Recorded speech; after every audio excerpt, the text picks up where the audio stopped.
আসসালামু আলাইকুম and good morning everyone. মেয়েকে নিয়ে স্কুলে যাচ্ছি পুরস্কার বিতরণী অনুষ্ঠানে।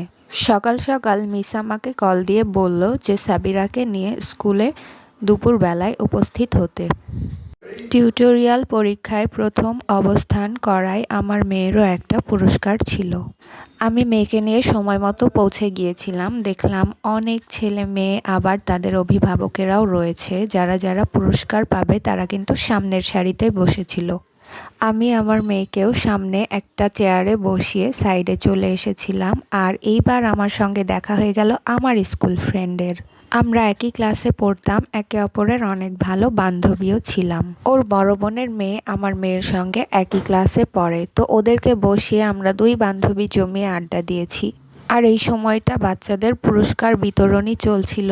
আর এমন সময় অভিভাবকেরাও এত বেশি গ্যাঞ্জাম করছিল যে আমি আমার মেয়েকে ভালোভাবে ক্যাপচারই করতে পারছিলাম না ক্যামেরায়।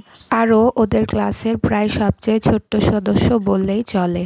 তো এখানে পুরস্কার বিতরণী শেষ আর আমার মেয়ে ফার্স্ট প্রাইজ নিয়ে চলে এসেছে। তো স্কুল গেটের সামনে দাঁড়িয়ে আমি ওর ভালো কয়েকটা ছবি তুলে দিয়েছিলাম এফবিতে পোস্ট করার জন্য। আর এবার আমাদের বাসায় ফেরার পালা। সবাই আমার মেয়ের জন্য অনেক বেশি দোয়া করবেন। আল্লাহ হাফেজ।